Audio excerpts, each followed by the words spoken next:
Okay, I think we should start. Purim Sameach, really, thank you, everybody. I know this for coming to, making the extra effort to come on Purim. I greatly appreciate it.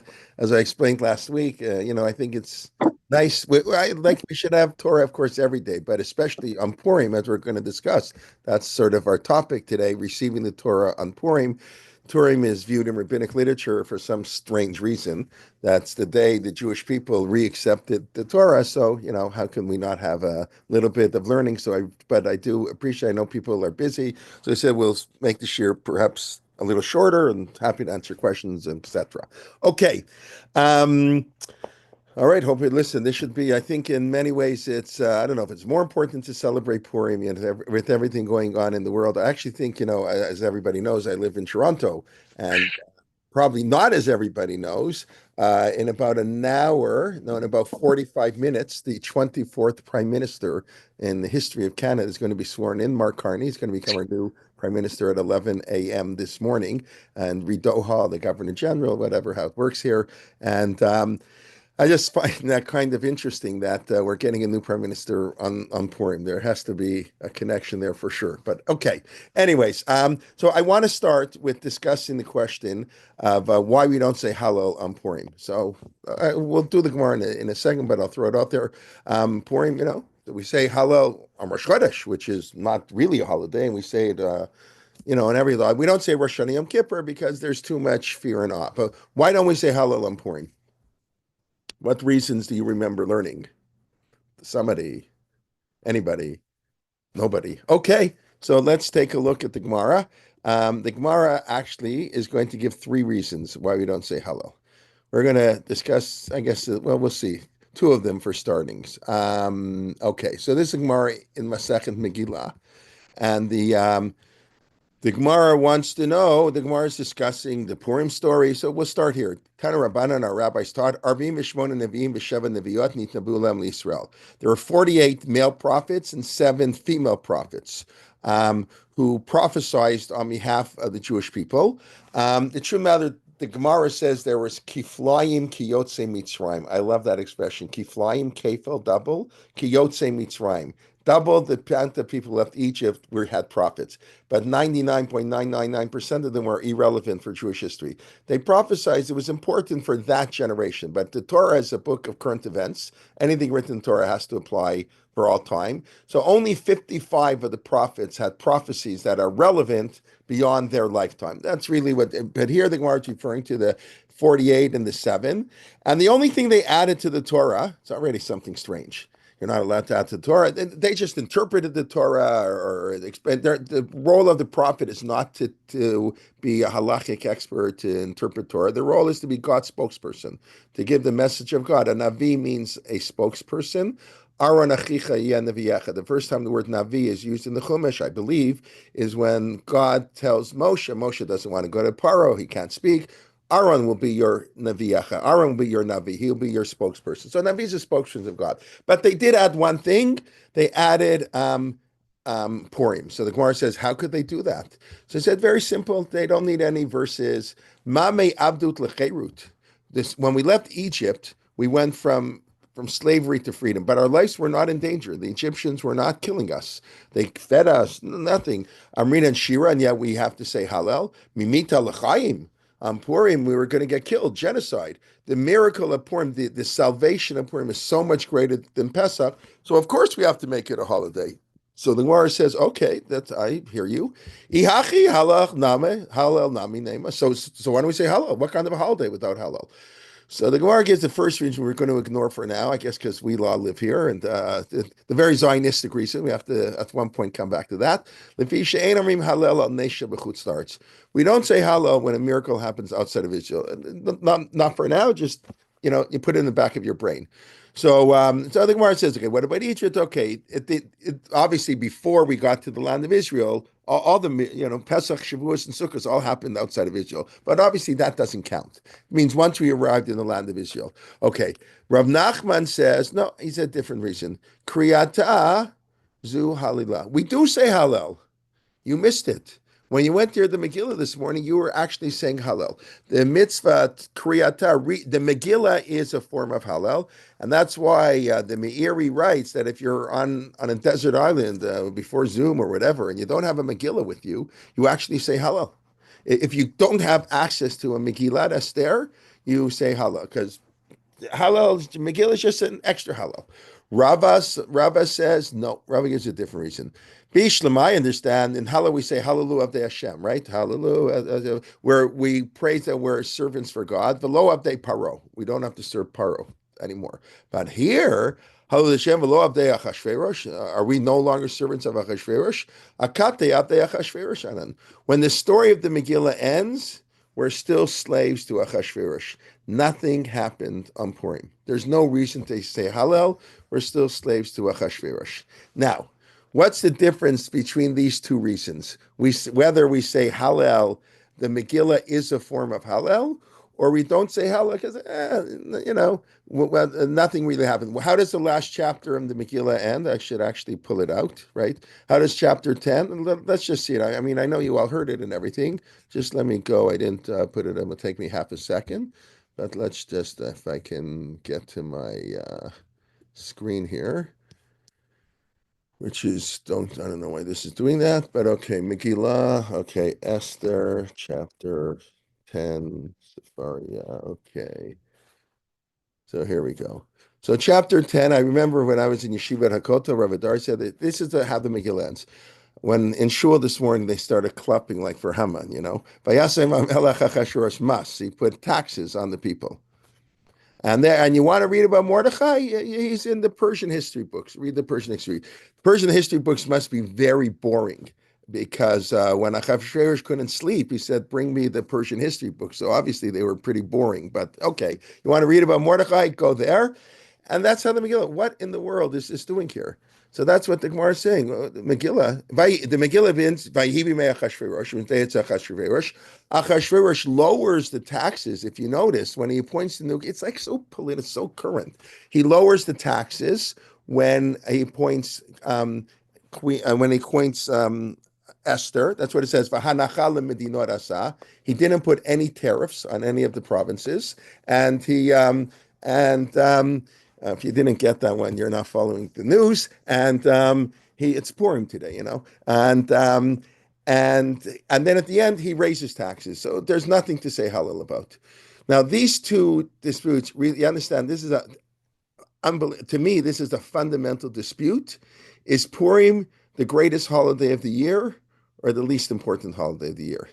If you tell me that the Megillah is a form of Hallel, so what does it mean? Purim is so amazing, we can't just say regular Hallel. As the Gemara says, in Egypt, okay, we left Egypt, but nothing would have happened that we stayed in Egypt. If we were slaves, we'd be slaves a little longer.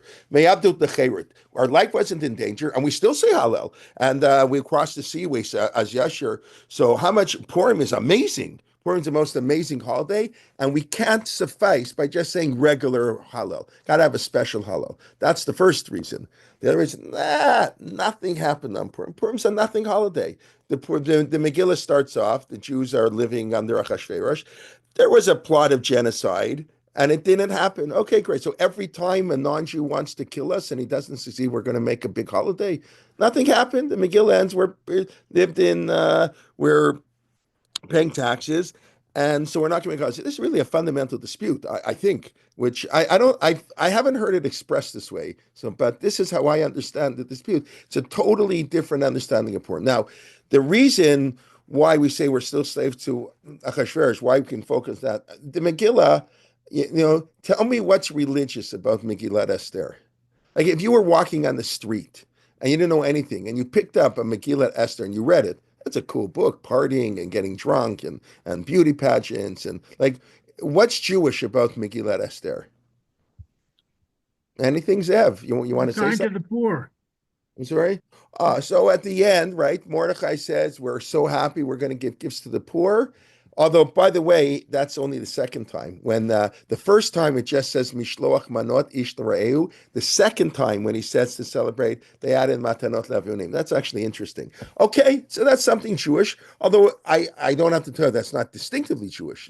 Thank God you have non-Jews give charity too. There's no, as far as I can tell, there's not one religious aspect. Even Esther, when she says fast for me before I go to Achashverosh, she doesn't say pray. She doesn't say pray. I don't know. I find that interesting. She says "Bitsumu alai." Doesn't say maybe Mordechai prays "Vayitzak tzaka gedola," but tzaka is a form of crying in prayer. But I don't think that's necessarily true because if I think I pointed out this last week, that phrase "Vayitzak tzaka gedola umaod" appears by Esav. When Esav found out that Yaakov stole his birthright, he cried a deep and bitter cry. And the Midrash says, we're going to be punished 2,000 years later. We're going to cry a deep, bitter cry. Mordechai's cry is the payment back for Esav. And if you interpret like that, it is in prayer. He's yelling and screaming. Esav wasn't davening to Yitzchak. So I don't know that there's anything religious in the book. Nothing happens after the book. Like Pesach, we left Egypt. Shavuos, we got the Torah. Whatever happened. On Sukkot, we traveled in the desert. Hanukkah, we got a Beit HaMikdash. Yom Kippur, God forgave us for the sin of the golden calf. What happened on Purim? Nothing. There's no mention of Israel. There's no mention of Torah. There's no We mention of accepted the Torah. yeah. Where does it say that? I mean, that's my shear. That's going to be the second half of the shear. But where in the world does that come from? Where do Kimu you see it? Kiblu. Yeah, very nice. That's what it means. That's what you said it means. Okay, so why don't we take a look at Kimu V'Kiblu? Okay, that's of course that's what the rabbis say it means, but okay, we'll get there in a few minutes, right? Of course, that's what's going. But the question is why? On the surface, and that's of course already part of the answer. Megillat Esther has to be read two different ways. That's read on the surface, that's read below the surface. All books have to be read like that, but especially Megillat Esther. The word Esther means to be hidden. Everything in Esther is upside down. Then Nahafochu, everything turns upside down. So the Megillah has to be read like totally different. But on this, my argument, unless you can show me why you think I'm wrong, my argument is there's nothing on the pshat level, on the plain contextual reading on the Megillah, that gives any indication that there's any religious value to this book. It's a very not Jewish book, partying, beauty pageants. I mean, it's really not there's nothing religious. There's nothing. And the Jews, the rabbis, this already is not on the surface too, but even when the rabbis read below the surface, so they say the Jews, well, they were punished because they went to the big party Achashverosh did. They weren't eating kosher food. I'm sorry? Zev, you want to say something or no? Okay. I So, was okay. talking to my wife. I'm sorry? I was talking to my wife. Oh, okay. No problem. I mean, No problem. even worse than that, I mean, Esther is sort of prostituted by Mordechai. Is yes, we're exactly. I mean, the Gemara already asked, how come Esther didn't give up her life? It's one of the three big sins. Adultery, and the question is, why is it the adultery? Presumably Esther wasn't married. And now you're going to tell me Esther was married. So I never really thought Esther married Mordechai. So it never says that in the Megillah. But if Esther married Mordechai, why did Achashverosh take her as the queen? He only took Betulot. Achashverosh only gathered in all the virgins. So, and then why would he take Esther? The simple meaning, whatever it is, but the Gemara is bothered. It's Gilu Arayot. They should have given up her life. Right. There's nothing Jewish about the book. And yet, so that's the first reason. Akate, I think, Akate Abde Anan Achashverosh, we're still slaves to Achashverosh, meaning we were religious slaves. There was nothing there. Taxation policies, economically, religiously, politically. Like I say, they didn't go and build a temple. Now, the rabbis say soon afterwards they built a temple, but it's not in the Megillah. It's not in Megillah Esther. Okay, that's one half. The second reason, or that we don't say Hallel, is wow, Hallel Purim is so amazing. Is so amazing that it requires its own Hallel. We need 10 chapters of Hallel, not like a safe Hallel in 5 minutes. Even if to read the Megillah quickly, takes half an hour, I think. It's hard to read the Megillah in less than half an hour. I don't know what shuls everybody went to and how long it took this morning, but okay. So the question is, what is it about Purim that there is this idea that the Jews accepted the Torah and it's a really special holiday? And I wrote, if anybody read, I sent out last time. I thought Yom Kippurim, right? Yom Kippur is a day like Purim, implying Purim's a greater day than Yom Kippur because Yom Kippur is like Purim. Many explanations. So, what in the world is going on there? Where do the rabbis come up with this? So, by the way, I'm not 100% sure I have a good, I know what some of the things they say, but I don't know that I have a good answer where they get it from. That's why I'm asking you. I want you to help me out. But like, where do the rabbis get off to say that Purim was like this like amazing holiday and the Jews reaccepted the Torah? Anybody? Okay, so let's take a look at that Talmudic passage where that comes from, the idea that Purim is a day of Kabbalah Torah. This is in the Gemara, the very few pages of the Gemara that talk about the receiving of the Torah. Often people learn this on Shavuos time. So the Gemara says like this. Vayityatzvu betachtit hahar. This is a pasu in Yitro. The Jewish people encamped literally tachti, tachat, under the mountain. Of course, what it means is by the mountain. Obviously, they didn't encamp under the mountain. You can't do that. But so why does the Torah write it in such a weird way? So the Gemara has a second level of interpretation. Doesn't just mean by the mountain. Amar Rav Avdimi Barchama Barchasa Melamed. This teaches us Kafa Akadosh Baruch Hu Har Kikigid. I think this is a relatively well-known rabbinic, teaching that the God held up the mountain like a barrel over our heads. And he says, Imatem Mekablim, guys, free choice. Everybody has free choice. If you want to get the Torah, mutab, great. You guys are great. Imlav, you don't have to accept the Torah. But if you don't accept the Torah, there will be your burial place. It's not exactly free choice. It's like free, with a gun to the head. Like that's, by the way, that's the simple meaning of paro. God hardened his heart. What, right? Pardon that free choice. God put a gun to his head. I'm going to ravage your economy, destroy everybody, kill everybody. So the many of the combination, the hard heart was so he wouldn't see it with a gun to his head. In other words, all God did was remove the pressure of the plagues, and Paro was now left with a moral choice. So God didn't want him doing it because that had gun to his head. But here, the Torah basically says God held on the mountain, and that would be it. So then the Gemara has this beautiful, amazing statement. This is a great excuse for not keeping Torah. I didn't accept the Torah. I didn't accept it. So, you can't blame me when I get to heaven and God's going to say, well, why didn't you keep the Torah? I'm going to say, I never accepted it. Now, the question is why we still can't say this. So I'm a Rava. Rava is living in the 4th century. Okay, just, I don't know, whatever. 4th century in Babylonia. So, a long time after this is happening. Afal Pikain, despite the fact that it's true, God held a mountain over our head. That's, but in the time of Achashverosh, we accepted it. Hadar kibluha b'mei Achashverosh. The Jews returned and accepted it, as Rashi says, me ahava. Rashi talks out of love, without a gun to their head. Dichtiv, as it says, kimu v'kiblu ha-Yehudim. The Jews established and accepted. We'll get there in a minute. The Gemara interprets it. It's not what it says in the Megillah. Kimu masha kiblu kfar. They accepted what they observed, the kayem, they kept, masha kiblu kfar, that which they had already accepted. They had already accepted the Torah about 1,000 years ago, right? The story of Purim takes place 850 years in Israel, 70 years of exile. They accepted the Torah some 900, depending on when Purim take place, some over 900 years, somewhere between 900 years and 1,050 years earlier. So the Jewish people accept it. That's it. This is the source. And then the Gemara, it goes on. So, okay. Does this make sense? Where do you see in the Megillah that the Jews accepted? So why don't we go back and why don't we look at that first? Kimu v'kiblu. What the Gemara says, Kimu v'kiblu ha-Yehudim.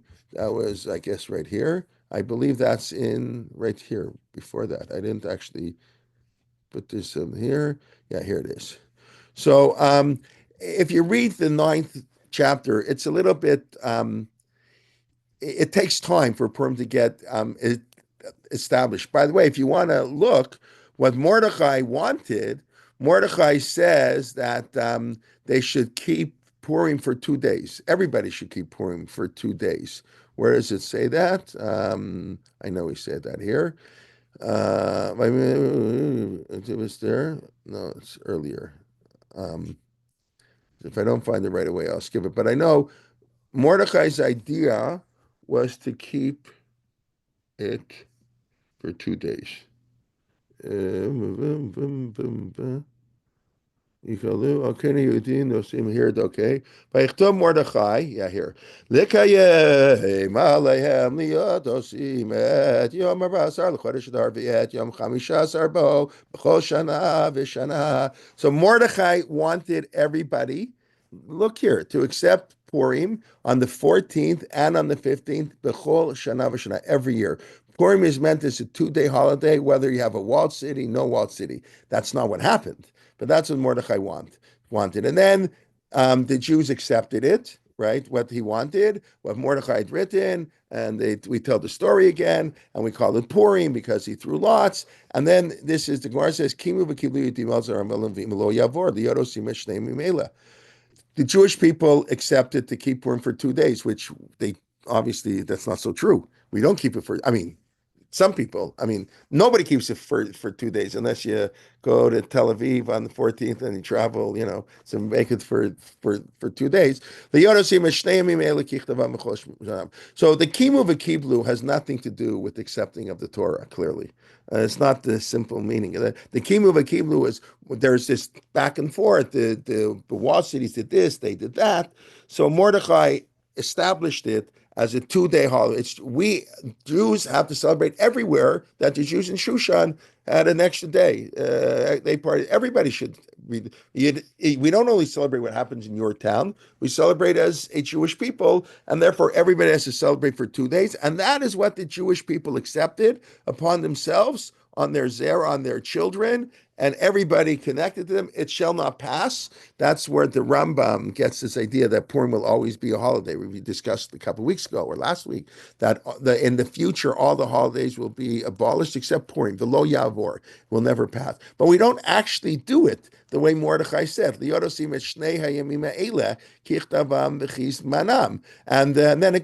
Megillah continues. It's done in every generation, every family, every country, every city, and these plural, Yimei, not Yom HaPurim, Yimei HaPurim Ela, Lo Yavru V'Zikram, again, emphasizing this. But this has nothing to do with accepting of the Torah. So I get back to my original question. How did the rabbis get off at this notion that the Jewish people accepted the Torah on Purim? You always have to ask, whenever the rabbis say something, we want to figure out where the rabbi's getting from. So usually you dig a little deeper, you see, it's tremendous insight, beautiful insight. Like really, they're reading the psukim amazingly. So here, I'm asking the question because I don't have a good answer. I think I know why they did it, but I don't really know the source of how they did it. And I haven't found one, and maybe, I don't know. It's just, you see everybody right. So Purim week, it's based on that Gemara. Of course, I understand that, but where did the rabbis in the Gemara get that from? Kimu v'kiblu. Kimu v'kiblu is not talking about that. It's talking about accepting Purim. So maybe this is what. Okay, so now I'll try to explain what I think. What happened on Purim? Why is Purim different? Purim is different. There's no Hallel for whatever reason. The way it's not how I dress most days. I'm sure most of you know, like Purim's not a normal day, and people drink. You're not supposed to get drunk, God forbid, but you drink a little bit, and this amazing halacha, this is really mind-boggling halacha in the Shulchan Aruch, that men dress like women and women dress like men. Okay, it doesn't I don't know, so mind-boggling for me, but you go to Beis Yaakov and you say men dress like women, that's what it says in the Ramah. Isn't that against what it says in the Torah? Purim's okay, and I have to look it up now. I believe the Shulchan Aruch says, if your excitement, you break somebody's window or you damage, you don't have to pay all the damages. Everybody understand. Purim's going to cause, people they party and they make a mess, and that's too bad. You make a Purim party in your house, and they're going to, break some dishes, and you can't charge them for it, which in theory you could. So what's going on? Purim is totally different. What it's going? Okay, so That's one question about the physical part. I'm not going to, we don't have time. We're not going to address that part, I don't think. We'll talk about a little bit what changed, why is Purim different? And the Gemara says that Esther, the time of Purim, is the end of the period of prophecy. That Esther is Sof Kol HaNeviot, right? One of the seven prophetesses, and we don't see that in the text, but is Esther. I believe that she's one of the seven. And this is the end. And according to the rabbis, Malachi, Chagai, Zechariah, Malachi, Malachi is Mordechai. We don't really know who Mordechai is exactly, but something is fundamentally changing in Jewish life on Purim, which is what I think the rabbis are saying. I know they're saying we accept the Torah, we need to accept the Torah again because there's a fundamental change in Jewish life. What's that fundamental change? Is at the end of the period of prophecy. Now, what is that good or bad? By the way, when I say there are no more prophets, is that a good thing or a bad thing? Oh, the source wasn't showing on my screen before. When I show my source, did it show when I before? Did it show when I did Kimu V'Kiblu? Yes, it Oh, did. it did show because someone. Okay, good. Okay. Um, so is the end of prophecy a good thing or a bad thing? Is that a punishment for the Jewish people, or is that something we're happy about? Don't be afraid. Probably whatever answer you give is correct. It is Or what it is. So if you look in classical literature, like the Rambam describes, what it is to be, it's really hard to be a prophet. I mean, especially the Rambam, the intellectual level. Prophet, it's sad we don't have any prophets. God doesn't speak to us anymore, and it's one day I don't know. One day we will have prophets. Moshe is the greatest prophet. Like prophecy is something good. On the other hand, at the same time, and I don't really think it's a contradiction. It's kind of good not to have prophets. Why? It means you got to grow up a little bit. What's the difference? And by the way, this is the closing of Tanakh. Esther's like the end of the period of Tanakh. Basically, when you have a prophet, I don't know if I mentioned this last week, right? You don't have to think. You don't have to do anything. You just have to listen to what the prophet tells you. Not that that's easy. When you go into God tells you, do this, do that. And if you don't do this, if you don't feed the poor, you're going to lose your sovereignty and all these things are going to happen. But we just have to listen. When we come to the period of not prophecy, Umiyodea imla eight kazot, he got the machut. And who knows? Mordechai says to Esther, we don't know anything anymore. And that's frightening, but it's empowering because it forces people to make a decision. We can't just rely on other people. And that's really, the way Chazal interpret, again, the way Chazal interpret that discussion between Mordechai and Esther is because Esther said, okay, you got me. I'm going to go. I don't want to be lost to the Jewish people. I'm going to go. I'm going to risk my life. But before I go, let's fast for 3 days. And they probably interpret prayer also, but okay, fast, pray, whatever. And when is that happening? What day of the year? Pesach. Pesach. So Mordechai says to Esther, we don't fast on Pesach. Maybe Esther's pretty assimilated. Who knows? It's his cousin. It's his long lost cousin whose parents died. So Esther's parents died. Maybe she didn't get a Jewish education. So Mordechai is a nice cousin. He takes care of her, but he's busy. He's Bashar Hamelech. What you think the reason Mordechai had access to get Esther into the beauty pageant and he can not bow down to Haman. You got to be a somebody to not bow down to Haman. So obviously Mordechai is some political important figure. He probably he helped Esther, but I don't know how Jewish, how observant she is. But she says we're going to fast. That's Mordechai says that's are you crazy? Who cares about Pesach? And she didn't quite say it like that. She said if we don't fast on Pesach, maybe next year we won't have a Pesach. other words, it's now or never. It's like Esther switched, the flip switched. First, it was Mordecai urging Esther, okay, you got to act right now or we're finished. Now, you get the impression from the Megillah that Mordecai says, go right away. He's not backing on Pesach. This is how the rabbis are reading it. And Esther says, let's fast Pesach, and Mordecai says, no. And Esther said, no, we have no choice. We have to fast Pesach. So they cancel Pesach. That's your Pikuach Nefesh. The life of the Jewish history was hanging in the balance. You don't worry about matzah. You'll eat matzah next year. So right, anyway, so but there's a total switch, and that's what Mordecai says. Umi Odea. We're in the period where we do not know. Now, what does it mean we accepted the Torah again? What changed in the Torah at this time period when prophecy ended? There was a fundamental change in Torah. This is what I think the rabbis are driving at when they said there was a reacceptance of Torah. They're not, it's hard to imagine what the Jews, what they all became Balei Tshuva. I mean, what does it even mean to reaccept the Torah? God came to, somebody went up to Mount Sinai. It's the whole thing. It means the Jewish people were assimilated, living, and they became less assimilated. I assume that's what, I don't know what it means otherwise. It means they started to keep the Torah. It doesn't mean there was I don't think the rabbis mean there was a new Kabbalah's HaTorah, like the third time. This week is the second time, Parshat Shavua. First time on Shavuos or whatever, 50 days after leaving Egypt. They broke that. Shiva Sarva Tammuz, God forgives us on Yom Kippur. That's Kitisa, this morning's, where we read tomorrow.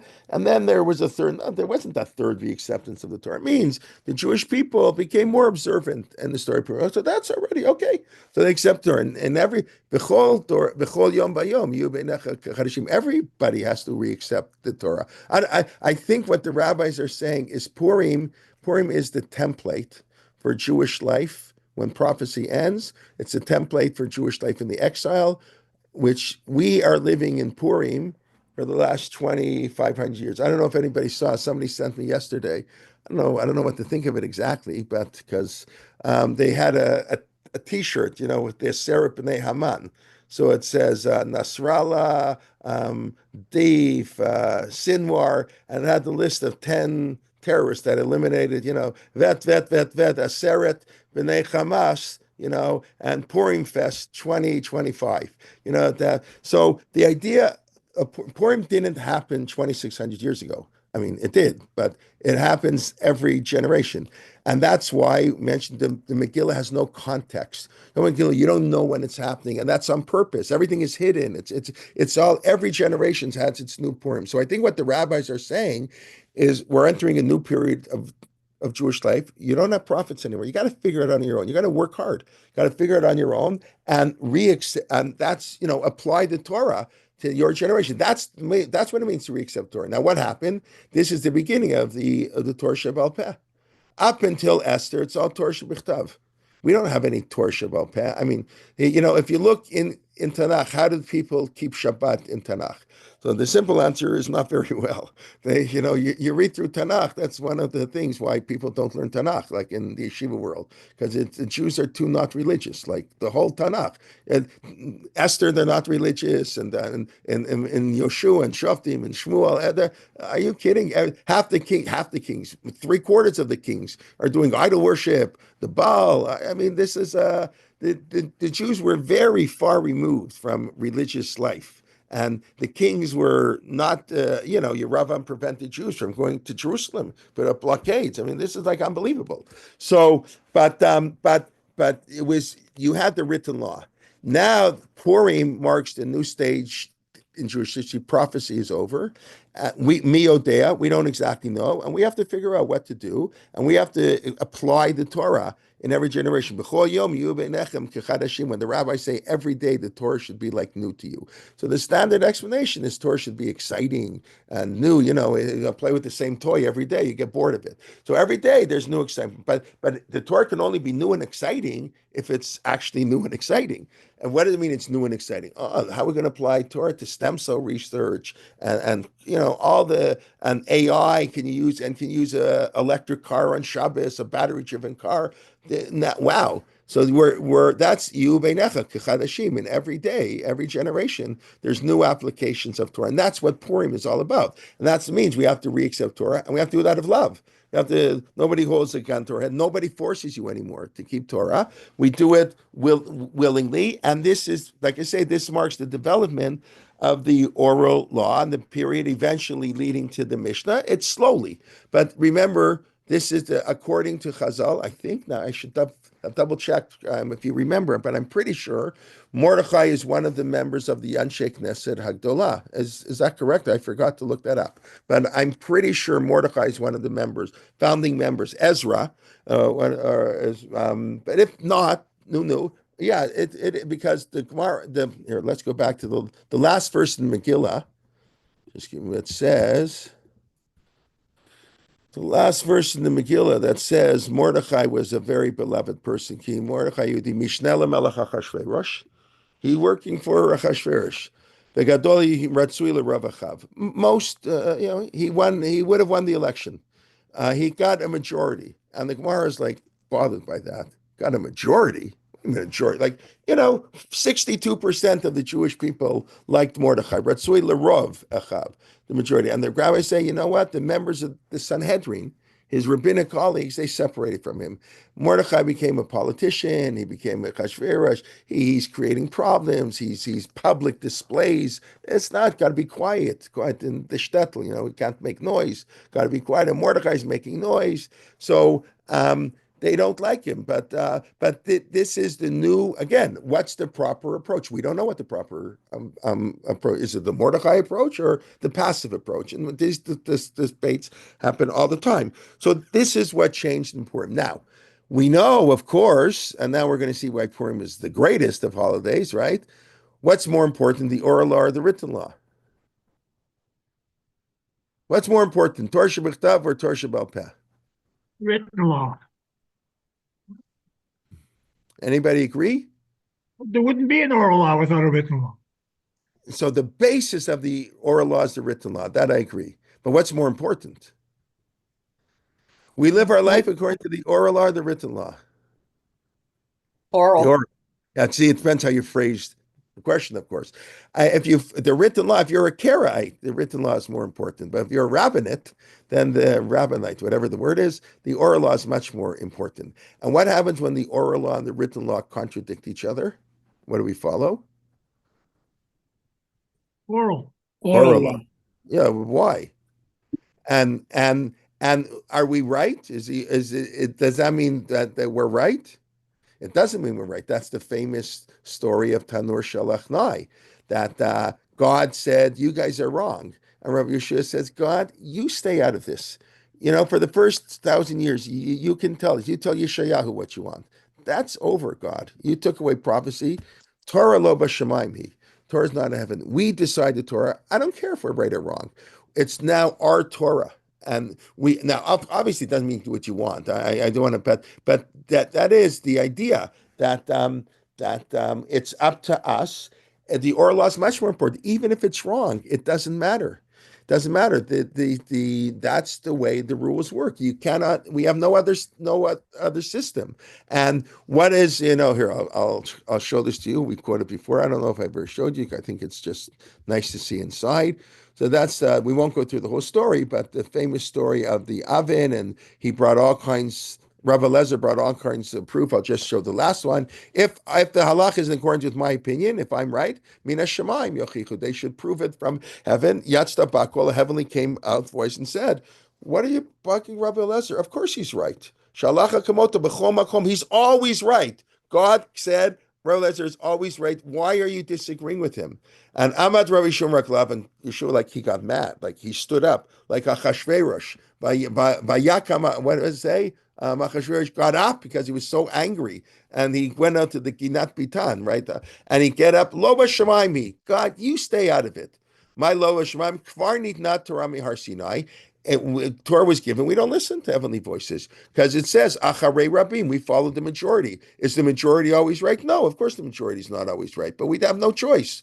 We do what we have to do. So the Gemara then says Ashkechei Rav Natan Eliyahu. Rav Natan the next day is walking in the street. Then he bumps into Eliyahu. Obviously these are not literal, but Amarle my Vikusha Brichu. What was God doing? God, God comes to every base midrash. God was laughing. He was smiling. He was so happy. Amar nitzchuni banai, nitzchuni banai. My children have defeated me. My children have defeated me.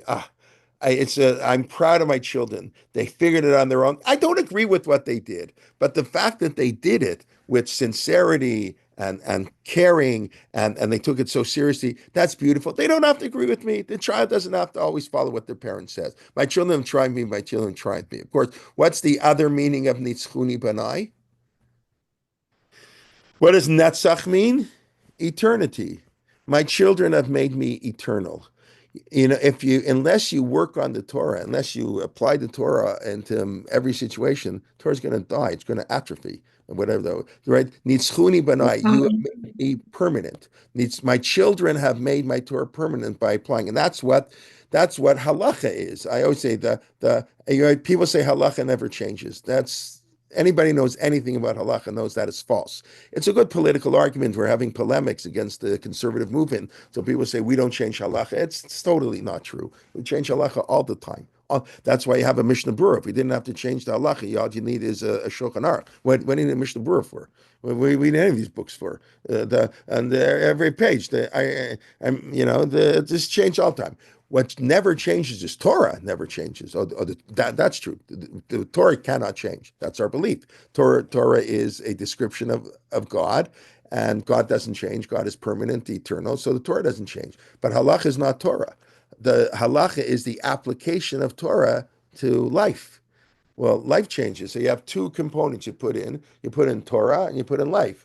So the Torah always is the same. We always have to help the poor. We have to be nice. We can never go, we have all these rules we got to do all the time. And then we got to bounce off the real world into that Torah. And what comes out is halacha. So in one generation, the halacha comes out like this. In another generation, it comes out like that. I've mentioned many times that's Rav Moshe's introduction. We don't follow precedent. We disagree. Things are different. We apply. And that's what usually rabbis will say. They don't want to disagree so much, even though sometimes they really do disagree. They don't want to disagree with the Chatam Sofer. It's a little chutzpahdik. Who do you think you are? Even if you're allowed to. I mean, not me, but someone who's worthy is allowed to. No problem. Only on the Gemara, for sure they can disagree. But I usually say the Chatam Sofer, if he was alive today, it doesn't apply. His case was different, and we make up these distinctions, which may or may not be true. But again, that's how this system works. So I think what's going on here is the rabbis have a debate why we don't say Hallel. So one opinion is, why should we say Hallel? We were almost killed. We're thankful we weren't killed. Don't do me any favors. Don't have Haman. It would be much better up. There's nothing, not religious, nothing happened on Purim. And the Megillans were slaves. That's one level. On the other level, no. You don't understand. This is a new area. You're in exile. They're always going to have enemies coming to destroy you. That's just the nature of being a Jew, and that's why Jews assimilate. They don't want to do it. We'll get there in 1 second. But Purim, we're now in a new era of history, and you guys, the Jewish people, are going to apply Torah. You're going to make the oral Torah. You're going to accept the Torah.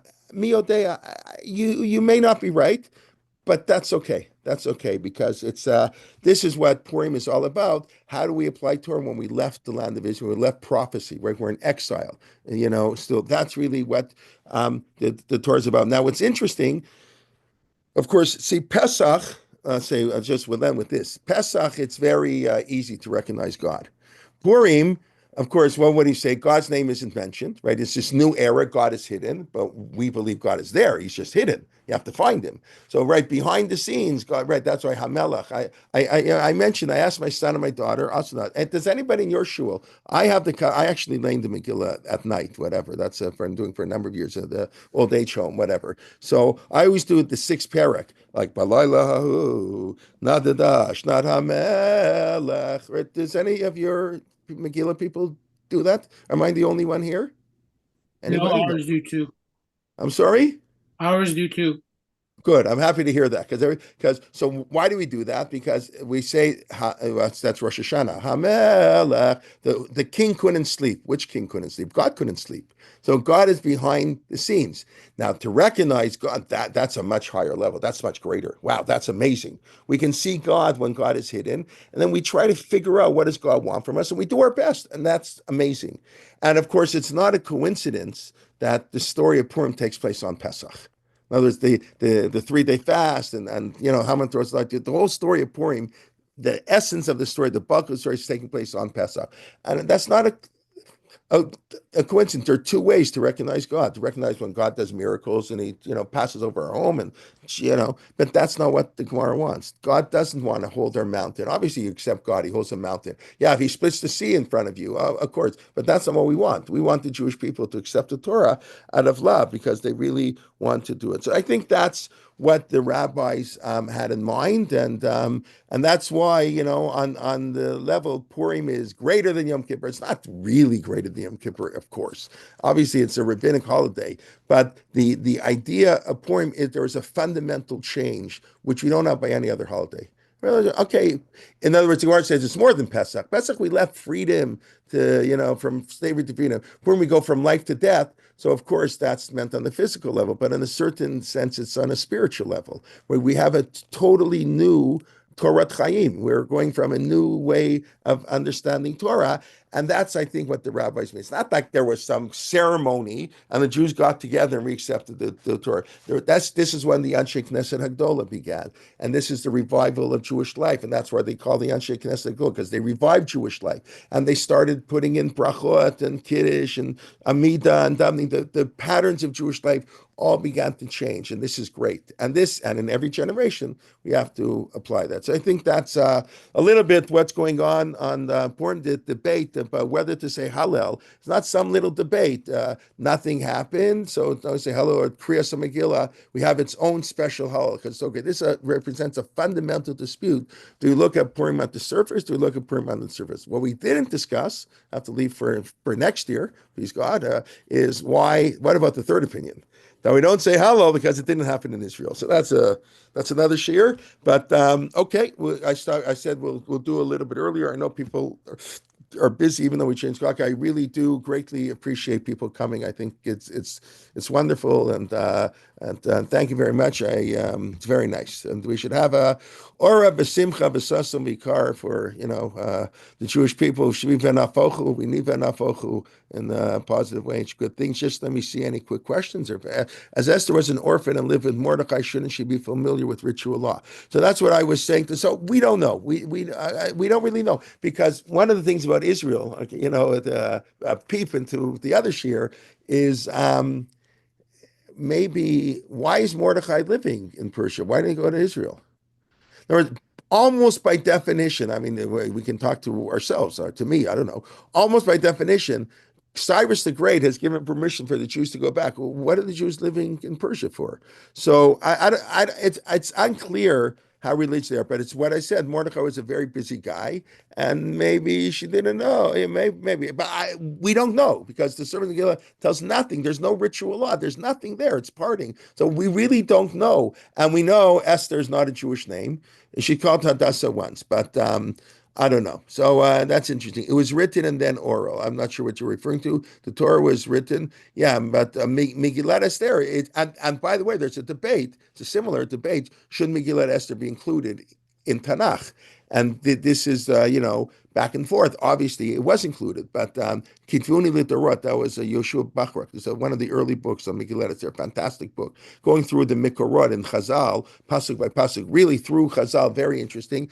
And it's called the book Kitvuni Litorot. That the Gemara in Megillah says that we read in the Gemara, Mordecai Esther. Mordecai and Esther wrote this book, and the Jews all accept to keep it for 2 days, as we discussed, 2 days of Purim. And the rabbi said, "Get out of here. Why do you want to the rabbi said, why do you want to raise the ire of the nations? We already have a Malek. Every time we defeat the nations, we're going to make they don't like it. People don't like it. We're making a party because we defeated the enemies. We're going to create anti-Semitism. That's what the Gemara says. That's unbelievable. And Esther fought back and no, I want to be written for permanent. And eventually the rabbis agreed. And Esther made it into, but then it's interesting. Somebody asked me yesterday, why is it called Esther and not the Mordechai? Of course, it's only a boy could ask such a question. One of my high school, right? Why do you call Megillah Esther? Why do you call Megillah Mordechai? Who's the greater hero of the story? So that's another interesting question. Mordechai is the impetus, but it's Esther who does all the work. Now, without Mordechai, it's like the Torah, the written on the oral law. Mordechai is like the basis, and then Esther builds on that, and she switches. Okay, was it an oral? Yes. Okay, yes, you go. Okay.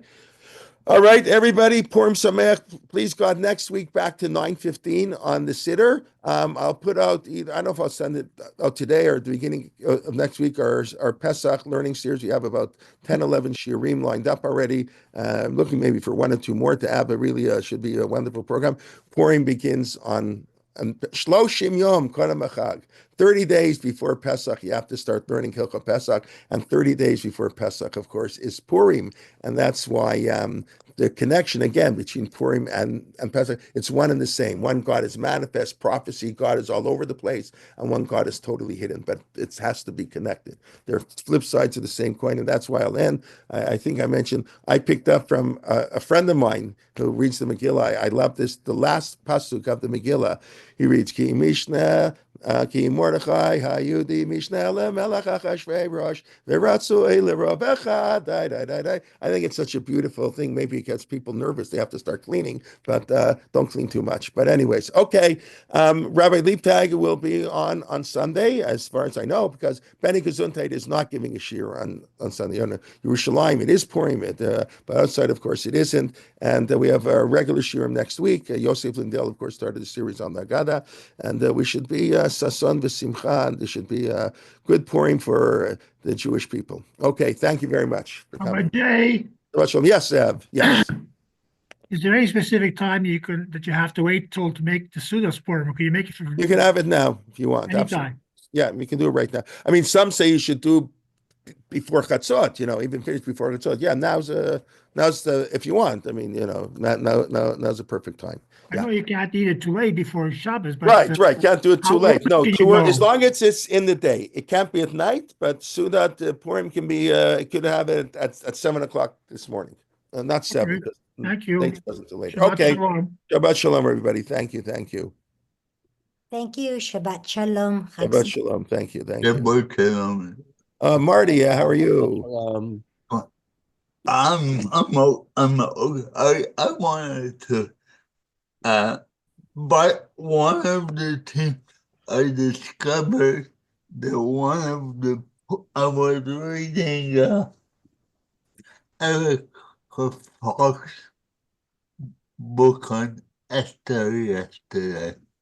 She did the Tanakh series book on Esther, the Cohen. Oh, who did the Tanakh book on Koren? Erica.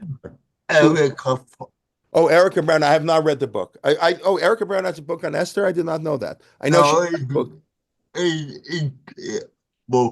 But she made a reference to a book which actually has on Purim, and it actually has a Toronto connection. Okay.